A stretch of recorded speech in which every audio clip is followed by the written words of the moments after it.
I think by request, the film guy was asked to look at Alabama's run game, and because he's a man of the people, he said, I will do it for the people, and he has done just that. He is with us now. He is Brooks Austin. Welcome in, Brooks. How are you today?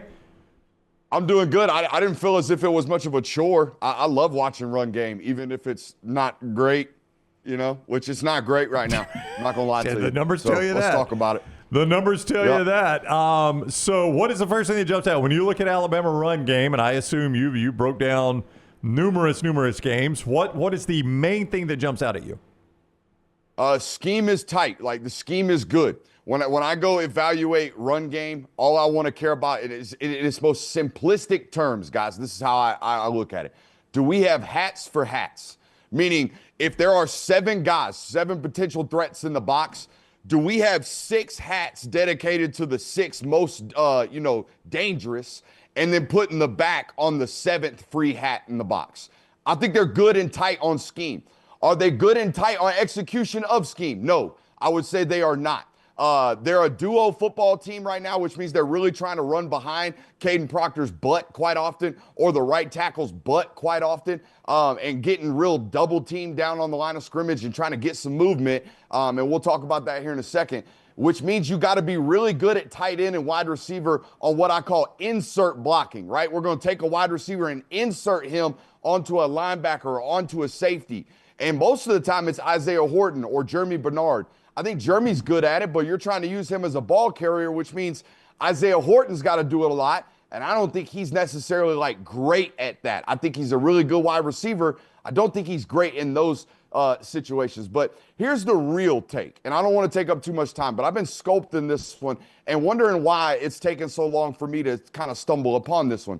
This ain't who they want to be. This is not the offensive style of football that they want to play in the run game. And we saw this in their passing department last year where they get kind of stuck with Jalen Milroe, and we got a design quarterback run, and we got to throw for 2,900 yards instead of the 4,200 that we're usually accustomed to in the DeBoer and Grubb offenses. I know Grubb wasn't there last year, but that's what DeBoer is. He's a 4,000-yard passer. That's not what Jalen Milroe was, so they had to morph their identity. I'm finding this in their run game as well because they have personnel that doesn't match what they normally want to do. If you go back to their Washington days, even Parker Brailsford back there, he was like a 280-pound undersized center. And they used him as a great athlete, getting him out in space, doing a lot of pin and pull, moving around, doing a lot of blocking around edges instead of blocking and moving people against their will. You see this with their left tackle out there in Washington as well, Troy Fontenot. He was 6'4", 320, super great athlete, labeled as an undersized offensive lineman. They used him as a great athlete in their run game with a lot of stretch, a lot of pin and pull, a lot of counter, a lot of moving with athletes, right? Well, you get at Alabama, they don't have that right now on their roster, and they don't, and they will eventually. But Caden Proctor is not that, right? The Formsby kid is not that. Brailsford is, but they kind of got this mixed morphed identity between hybrid athletes and big movers. I think they're moving more towards the athletes, though. Look at what they're doing in their 2026 class, guys. 6'5.5", 300 pounds, 6'7", 290 pounds, 6'4", 285, right? That's a great undersized athletic profile. 6'4", 320, the kid from Cali, is the biggest offensive lineman they've signed in 2026 or plan to sign. So I think we're about 18 months away from this DeBoer offense looking like it's supposed to look.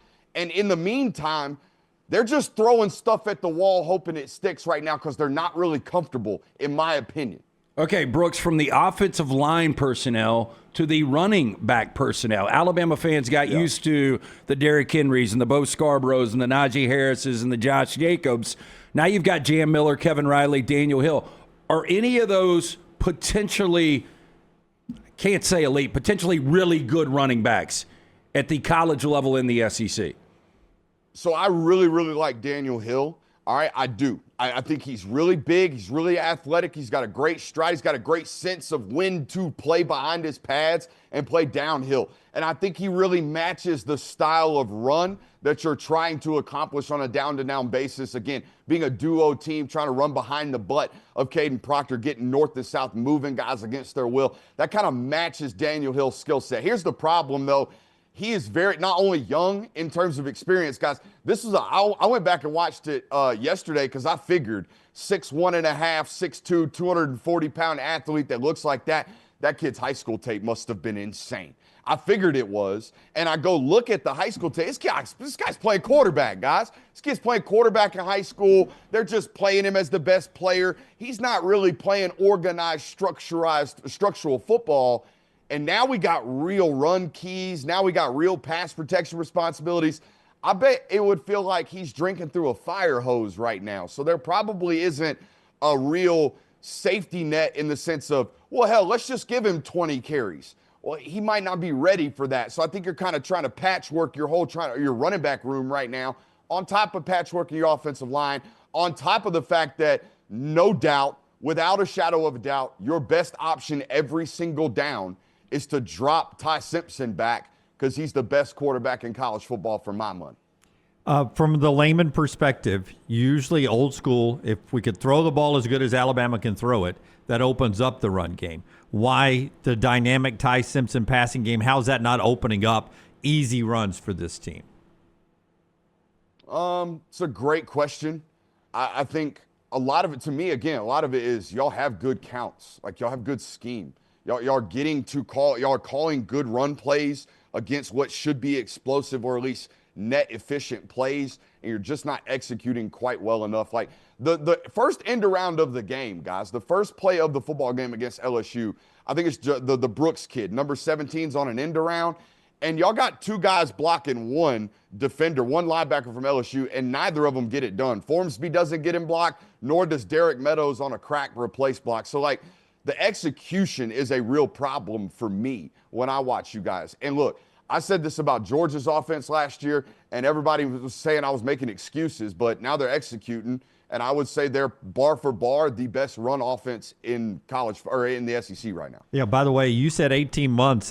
That takes us to another football season. I don't know if they can survive this. Oh, what do you mean they can't survive it? They're a playoff team right now, in my opinion. No, but that they was can't run the so- ball. That was sarcasm. They're I getting think. away with it. Can't run the They're ball. getting away Can't with win a it. national championship running it like this, Brooks. Have you not been told that? No, you can't. No, you can't. You can't. Would cannot you win a agree with that? national title being one dimensional. Would you You're agree with that? 100% right on that. Brooks Austin is with us. At Brooks Austin BA is where you find him on social media. The Film Guy Network on YouTube. Go subscribe to his work, and make sure you set your alerts and follow him there. We are asking the chat room to ask you why not more toss sweeps, outside runs. I guess we don't have to be tall sweeps here. Some of that, the throws out in the flat to Jam Miller, that's an extended run play, right? But is there more outside you think for this offense? I mean, I saw you try to hit 3 or 4 end arounds, which that is like that. Like, all toss sweep is like pin and pull, right? We're trying to get a couple of guys down blocking and a couple of guys pulling around to add hats after we down block. Like, yeah, everybody's doing that. Like, I think the other thing about your offense in terms of run style, and everybody is picking up on this in college football, if you're not willing to actively involve your quarterback in the run game consistently, you're going to have problems consistently running the football. LSU has this problem right now. Miami has this problem right now. Alabama, to an extent, has this problem because, by the way, I wouldn't run him. I wouldn't be running Ty Simpson. He's a great athlete, but I'm not getting that kid hit. He is our team right now, so we can't do that. I thought Georgia had this problem the last 2 years.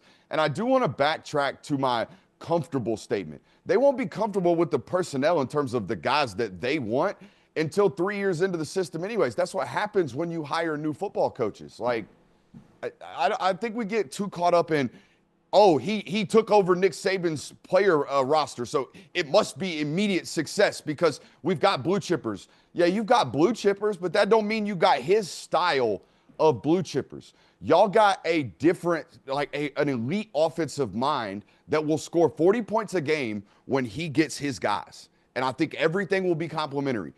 This dude ran for 250 yards occasionally in games at Washington. It will come back to that eventually here. I believe that. And I just like I thought the offensive passing attack will return to what it was when he gets his guy at quarterback. And by the way, he's got like 5 years of that in a row in terms of recruiting right now at the quarterback position. So I'm watching Oklahoma, a TV version. I don't get to watch tape like you do. And I've seen every Alabama game either in person or on TV. That looks like a bad matchup for Alabama for me. Am I wrong?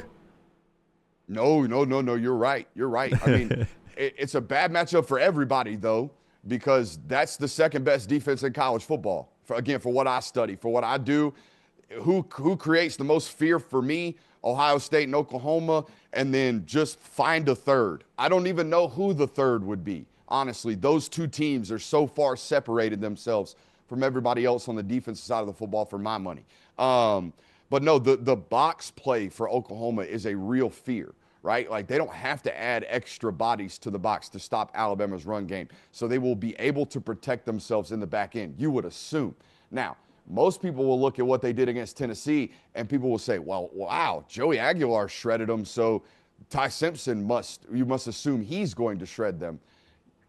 Perhaps, like that's the hope. That's what I would assume. And by the way, I'm still going to pick Alabama in the football game when we come to prediction time on Thursday or on Wednesday, because neither of these teams can successfully and consistently run the football. Both of these teams are uber reliant on their quarterback.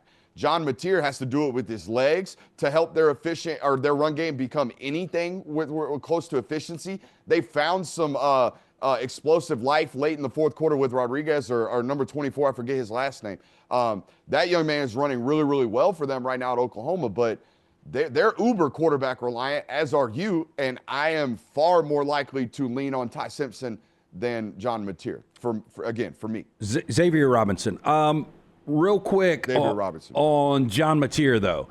You know, he hurts the thumb in the first quarter against Auburn. He hasn't been the same. Not that he was great before, and obviously this is an elite player that we saw at Washington State. There were a lot of people that said he's not going to be able to do this in the SEC. When you watch him, and I think everybody would agree, he got rushed back a little too soon against Texas, but there's just something missing with John Mateer right now. What are you seeing on film with Mateer? So the thumb injury exacerbated all of the problems that were already there. They were present, right? I didn't play quarterback. I study a lot of them. The more and more I study quarterbacks and the more and more I listen to coaches talk about quarterbacks, they talk about leadership and accuracy. He is an elite leader. There is no doubt about that. That guy is a great football player. The accuracy problem has always been a problem. This kid does not have sound and fundamental mechanics. They are very inconsistent. And when we add a thumb injury onto our throwing hand to an already shaky foundation, we're going to spray it all over the ballpark. And that's what this kid does. He sprays it bad. He misses arm side quite often. On top of the fact that he is a risk taker. So when we go from a guy that was already like a 67 to 68% completion percentage guy at our best of our best, like when we're playing highlight football at Washington State, we're still not a 75% completion guy. We're still not a 72% completion guy. And it's not like we're playing in a super complicated full field read pro style system that requires tight windows. Like it's Ben Arbuckle's wide choice. Like it's very picky, sticky college football-y. Like it should present itself to high completion percentages. It never has for him because we don't do fun things. We don't do consistent things fundamentally. We do fun things, and we're super fun, and we're super explosive, and we win a lot of football games doing that. But watching John Mateer and expecting consistent results is insanity. You're not going to get it. I would say one thing leading into this game, watch Alabama's injury report tomorrow in terms of Quay Russaw, just to see if maybe there's an improvement there. He was out. He has been out since that injury. You don't need him? Don't need him. Yhonzae Pierre. Yhonzae Pierre's fantastic. The rest of time, don't need him. Yhonzae Pierre. Thank you. He why not compliment him? He can play good ball. Yhonzae Pierre. Why not have both? You don't want steak and shrimp? You don't play both. You don't play both. You're a 4-2-5 football team that plays one jack, which that is the position that Yhonzae Pierre and Quay Russaw play. They play free roaming, outside linebacker jack, hybrid 6'3", 245-pound body styles, can play off ball, can drop into coverage, can rush. There's one of those. You need three big bodies on the field to stop the run with the other defensive line and line of scrimmage players. If we can only play one, 42 needs to play. That's my opinion. Hell, we missed the trade deadline. That'd have been good information 2 weeks ago. Brooks is the guy. He sees surf and turf on the menu. He's like, nope, I'll just take the turf. I only want the steak. I do not want shrimp on my steak. It's just hard because you can't. What are you going to do? You're going to take an off-ball linebacker off the field? You're going to take Deontay Lawson or Justin Jefferson off the field and play one of these guys as an off-ball linebacker in their non-traditional role? Like, both of those football players are great rushing the passer, being a free roam player, floating around the ball. We can only have one of those. We can't play two. It's the real problem. Now, we can rotate them. Like, we can keep them fresh. We can do all that good stuff. And on third downs, designated pass rushing downs, we can get them both on the field, all right? And we can play, quote-unquote, small. But we can't play small on 60% of the downs. That's the problem with when the backup comes in and plays way better than the starter. The backup's got to stay on the field now. Yeah, Pierre has been fantastic. I agree 100% with Brooks. Dare I say maybe He's been your best defensive player other than Bray Hubbard. I agree. The last 3 weeks. Dare I say Yhonzae should play running back this week? Arquay Russo. Just let one of them try, right? Let's go 4A high school football. Play your best players on both sides of the ball. All right, Brooks Austin, BA, is where you follow him on social media. The Film Guy Network is his YouTube channel. Go subscribe to it and set your alerts so you know when he drops content. And he just touched on what he broke down in the Alabama run game. Go watch the entire video to see it all with pictures and moving video. Thank you very much, Brooks. We always appreciate the time, buddy. No doubt, boys. Y'all be good. We'll talk to you soon. All right, man. Take care. Brooks Austin with us on the Alexander Shinara Trial Attorneys Hotline.